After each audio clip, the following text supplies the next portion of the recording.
New tonight, the pandemic closed the courts for 16 months, creating an even bigger backlog for an already strapped system and leaving hundreds of families waiting for justice.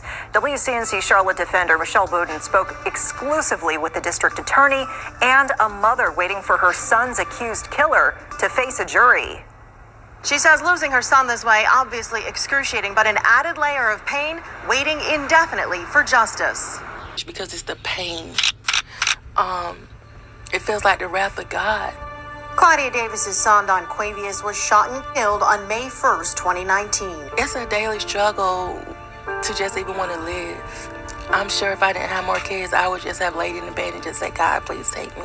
Don Quavius was a standout athlete in high school who would have played college football if not for an injury.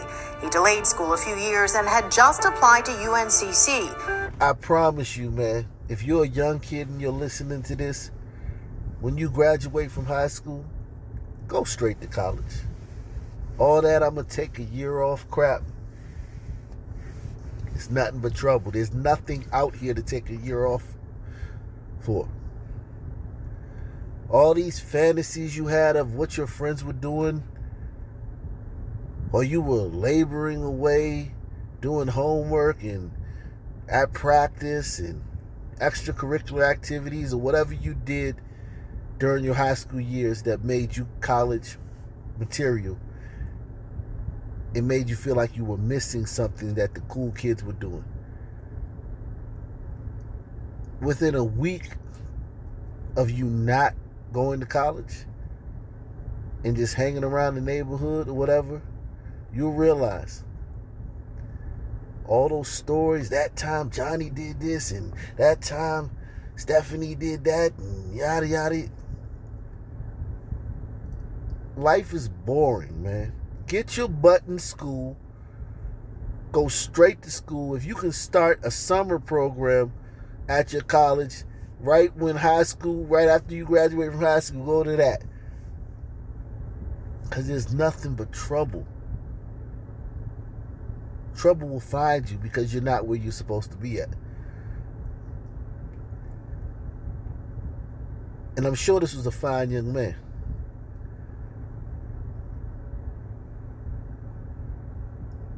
But that one mistake of not going to college, taking a year off, he probably was going to take a semester off.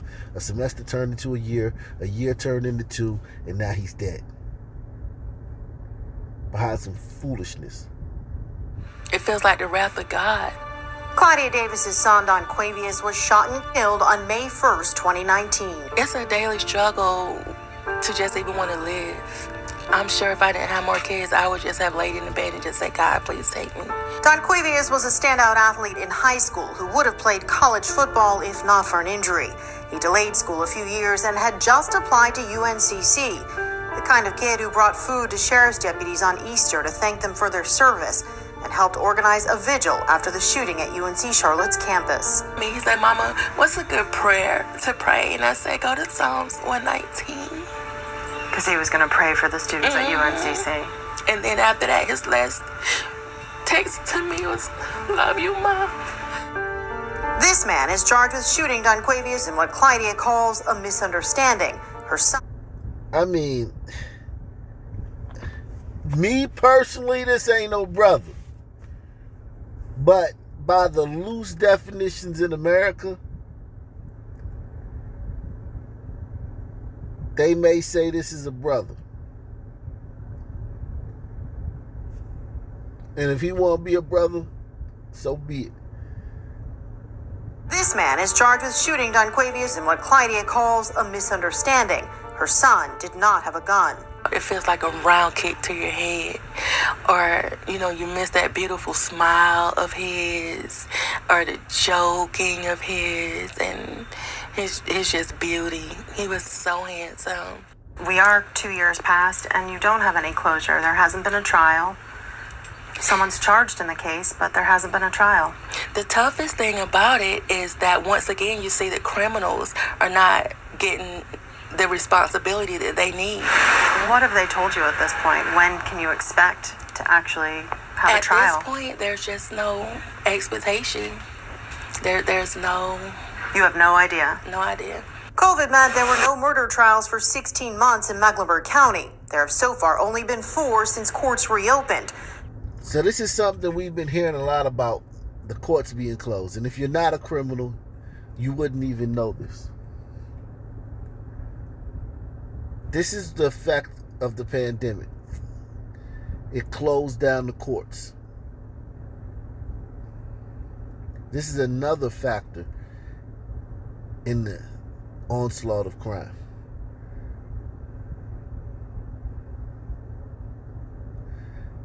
So this is why you have a lot of murder suspects on the streets as well. So you have criminal justice reform, you have anti-police rhetoric and hysteria. Then you have the courts being closed. So if I were to kill you today and get bonded out, or in some cities like New York City, just get released the next day with no bail, you literally your family members might bump into me in the grocery store.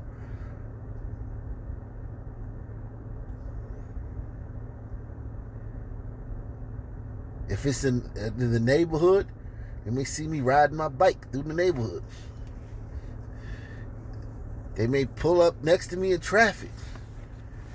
They may see me at the park. I'm walking my dog. They bring their kid, like they gotta run into the guy who killed their family member.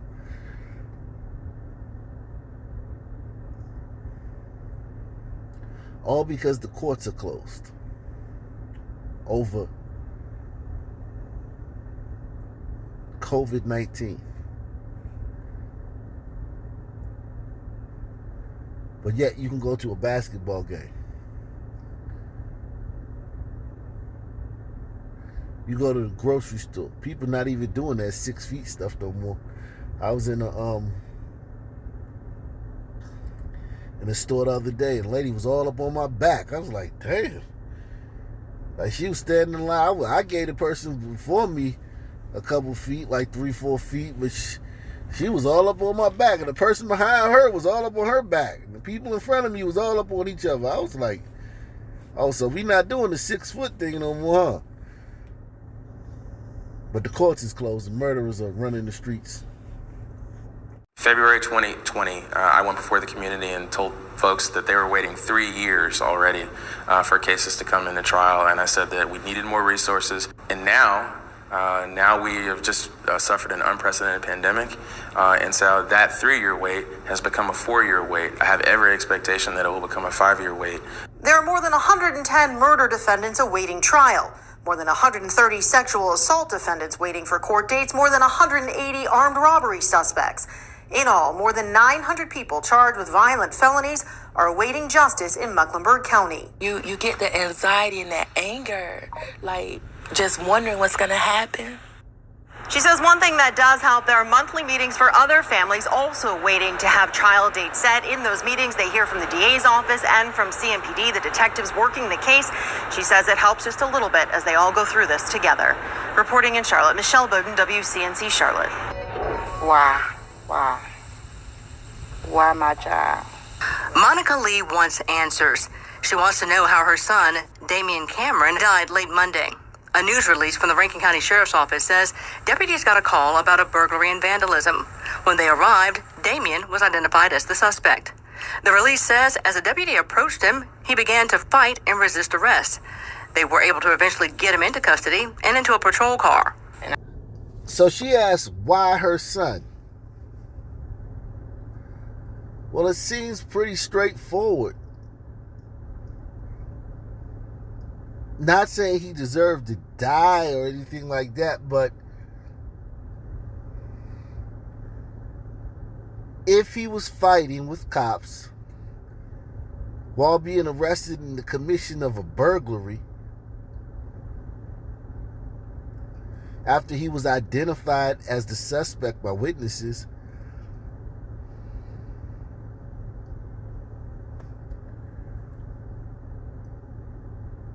wouldn't it be logical if the cops say, well, you know, there was another altercation later after we detained him?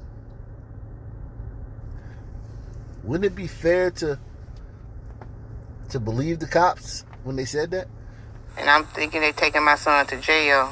So I go outside and tell my son goodbye and I love him and I'll be up there tomorrow. At that point, when I got to the side of the truck, my son was laid on the ground, unresponsive. She added this. From the bedroom to outside, I can't breathe. I can't breathe. I'm tired. I asked the officer, could I give him some water? No. Well, sister, he's being arrested. He's not being seated at a restaurant. He's being arrested.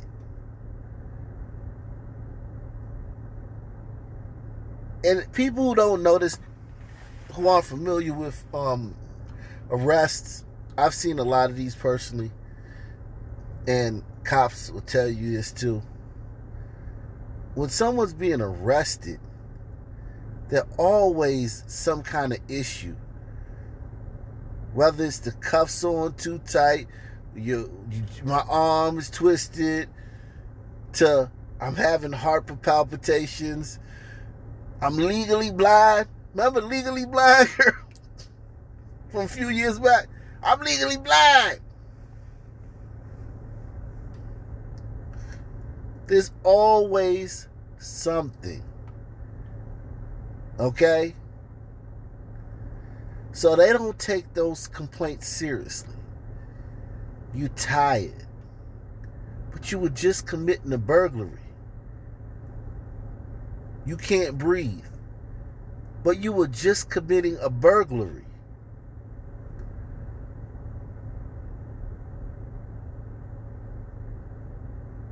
And now it's time to go to jail. And all of a sudden you can't breathe and you're tired. And you need a glass of water. Or were you breaking into the home to get a glass of water? What was going on? At that point, when I got to the side of the truck, my son was laid on the ground, unresponsive. She added this.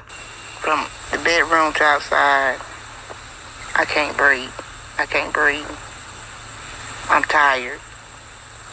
I asked the officer, could I give him some water? No. She says Damien was taken to Simpson General Hospital, then moved to UMMC, where he died. I don't understand why it led to that point. It shouldn't have happened. So they took him to one hospital. They didn't take him to prison. They took him to the hospital.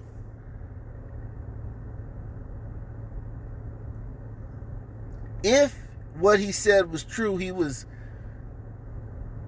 couldn't breathe and he needed... It was a blessing that the cops came. I mean, because they took him straight to the hospital. And then he was transferred to another hospital that could give him better treatment. And then he died.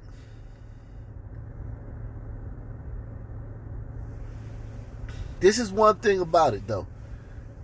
They talk about this in the Bible. Dying in sin. You die in your sin. You know what I'm saying? You die in your sin.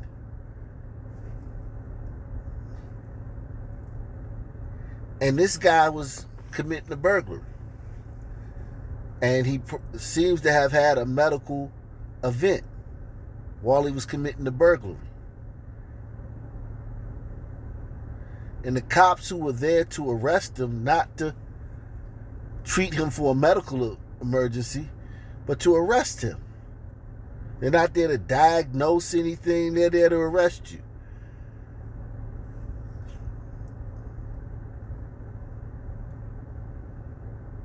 They arrested him, detained him, and then they took him to the hospital. I just can't. I don't see anything here. I don't see anything here. It's tragic, I guess. But if he was breaking in my house, I wouldn't see it as tragic. I'd see it as that's what you get. But it wasn't my house. So I guess it's tragic. But what are the cops supposed to do? Honestly, even pro-blacks and, white liberals and mammies. Tell me in the comment section. I'm giving you the floor. I'm not going to block you. Tell me what he should have done. The cops should have done differently. I can't breathe. I'm tired. I asked the officer, could I give him some water? No. She says Damien was taken to Simpson General Hospital, then moved to UMMC, where he died. I don't understand why it led to that point. It shouldn't have happened. Now my son is gone, and he's never coming home again. This grieving mother says she wasn't the only one in tears over what was happening. And to see this officer literally crying, he knows he messed up. He was crying. Monica Lee says she just wants to know why. It's not right. In my heart, something needs to be done. Justice needs to be brought because it's not right. Well, we had several questions for the Sheriff's Department, like, is there dash cam or body cam video of what happened that night? Also, we wanted to know more about what happened from the time that Damien was moved from Simpson General Hospital to UMMC. Well, they're not releasing any more information outside of what was in their news release, and they say they've turned this case over to MBI. Well, how much resources and time are we going to spend on this case? In the old days, it would have been a guy was breaking into a house, the cops came, the guy had a heart attack or heart palpitations and died at the end. Good riddance. Karma, whatever. Nowadays, it's like a huge news story. This has got to be drawn out and people got to be fired and investigated, and the family is to be coddled by the police department and local politicians, and the criminal has to be turned into a saint. And it's just like there's thousands of burglaries every year, every day in the state. In a state like Mississippi, a couple hundred burglaries every day. People arrested for burglary. I mean,